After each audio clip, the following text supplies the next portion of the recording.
बदली जाइछि कैलेंडर सबुठी खुशी सबुठी उत्साह 2025 को विदाय दे 2026 को समस्ते स्वागत करिसंते। नुआ वर्ष रे प्रातरु मांको आशीर्वाद कृपा लाभ करी वर्ष आरंभ करने काकटपुर अधिष्ठात्री देवी जगत जननी मां मंगलांको पीठरे श्रद्धालुंको भिड़ देखा मिली। प्रातहरु मांको सकाळ धूप मैलम अवकाश नीति समेत विभिन्न नीतिकांति परे मांको दर्शन करुछंती शताधिक श्रद्धालु। भक्त माने श्रृंखलित दर्शन करबा पाई मंदिर प्रशासन तरफरु स्वतंत्र ब्यारिकेड माध्यम रे भक्त धाड़ी रे जाई मांको कृपा लाभ करुछंती।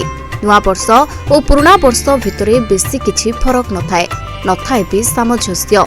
नुआ वर्ष किछि नुहे बास गोटे कैलेंडर परिवर्तन तारीख भिड़ संख्या मानकर सापसिड़ी खेल मांको मंदिर रे राज्यर कोण अनुकोणरू श्रद्धालुंको भिड़ जमिछि मांको दर्शन पाई।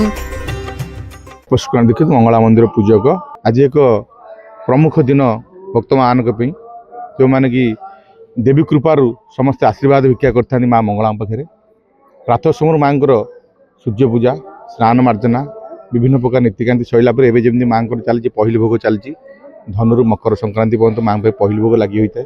पहली भोग लगी सारा भक्त मैंने लंबा धाड़ी जाए माँ को दर्शन करेंगे कृपा भिक्षा करेंगे। यही मंदिर प्रशासन तरफ समस्त प्रकार सुव्यवस्था करमती बारिकेड कर भक्त मैंने दर्शन करेंगे कौन प्रकार असुविधा न हो यह मंदिर प्रशासन समस्त प्रकार सुव्यवस्था कर।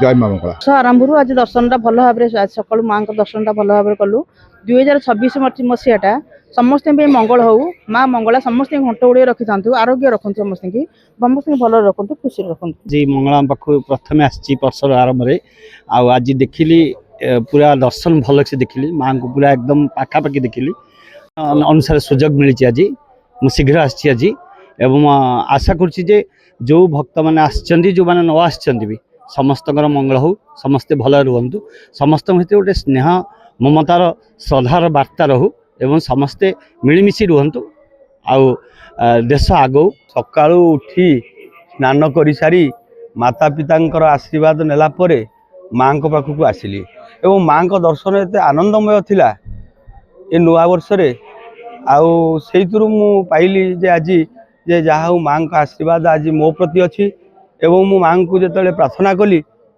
मोर एवं मो परिवार मंगल सहित समग्र भारत ओडिशावासी मंगल कामना करी माँ ठारू आशीर्वाद नेली एवं आशा करुच्ची नूतन वर्षटी ओडिशावासी आम निमापड़ा अंचलवासी हिलीग्राम पंचायतवासी सुखमय और समृद्धिमय।